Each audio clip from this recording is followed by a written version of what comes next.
And as far as other things are concerned, as you know, we had a very busy weekend. We're dealing with Israel. We're dealing with Ukraine and Russia. We have meetings and talks scheduled with various parties, including Ukraine and Russia. They're not allowed to violate the agreement. China's running the Panama Canal. That was not given to China. That was given to Panama foolishly. But they violated the agreement, and we're going to take it back, or something very powerful is going to happen. Ever wonder what happens when a toddler runs the world's biggest economy? Well, buckle up, buttercup, because Trump's about to show us. Our stable genius is starting a trade war that's dumber than a box of rocks. And we appreciate the hard work of a lot of people, including Rick Grinnell. We appreciate the cooperation from Venezuela. And we have some very happy people right now. The weekend, we got the 6 hostages out of Venezuela, as you probably know. And they're very safe right now. They're home with their families. They are home, they're safe, and they're with their families. That was a big one. Secretary of State Rubio is in Panama right now, and we're talking about the Panama Canal. What they've done is terrible. We've got advisors pulling their hair out, countries scratching their heads, and the stock market doing the cha-cha slide. But don't worry, folks. Donnie says trade wars are easy to win. Yeah, and I'm the Queen of England. Before we move on, I'd like to ask you a small favor. If you appreciate this content, please take a second to like this video and subscribe to the channel. Over 98% of you watch the videos without subscribing. It costs you nothing, but it makes a huge difference to us. So, did you click the subscribe button? Great. Thank you so much. Now back to the video. All right, folks, it's time to dive into the mind of our very stable genius president. Picture this. Trump sitting in the Oval Office, surrounded by his economic advisors who are desperately trying to explain trade using colorful blocks and puppets. You'd think they were teaching a kindergarten class, but nope, it's just another day in the White House. And I think those discussions are actually going pretty well. The discussions on the Middle East with Israel and various and sundry other countries are progressing. Bibi Netanyahu's coming on Tuesday.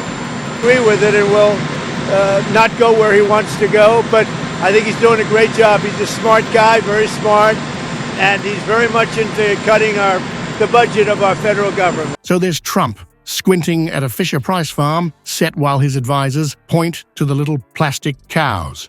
See, Mr. President, these are our exports. Trump nods, then picks up a pig and starts making oinking noises. The advisors exchange worried glances. This is going to be a long day. As the lesson goes on, Trump gets more and more confused. His tiny hands start fidgeting with the toys, and his face turns that special shade of orange that only comes from a mix of spray tan and pure rage. Suddenly, he starts slamming random objects on his desk. Well, it could happen. If they do anything, we will. Canada's been very abusive of the United States for many years. They don't allow our banks. Did you know that? Canada does not allow banks to go in. Tariff, he yells, smacking down a stapler. Tariff! This time it's a framed photo of himself. Tariff! Oops, there goes the nuclear football. The advisors are in full panic mode now. One of them tries to calm Trump down by showing him a world map, but that only makes things worse.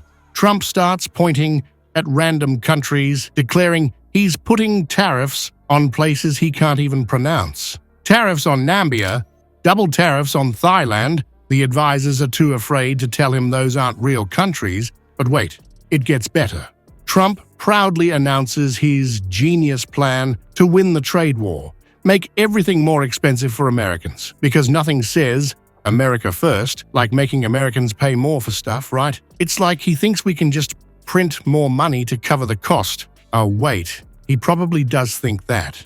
As his advisors facepalm in unison, Trump reveals his ultimate strategy for winning this trade war. Are you ready for this? It's to throw a fit and hope other countries give him candy. Yep, you heard that right. Our commander-in-chief thinks he can solve complex global economic issues with the same tactics a 3-year-old uses to get an extra cookie. Meanwhile, in the real world, markets are freaking out. It's like watching a group of adults trying to have a serious conversation while a toddler runs around the room with scissors. Except in this case, the toddler is running the world's largest economy. Sweet dreams, America. So there we have it, folks. Our president thinks he's playing 4D chess, but he's actually just flipping the Monopoly board because he landed on Boardwalk.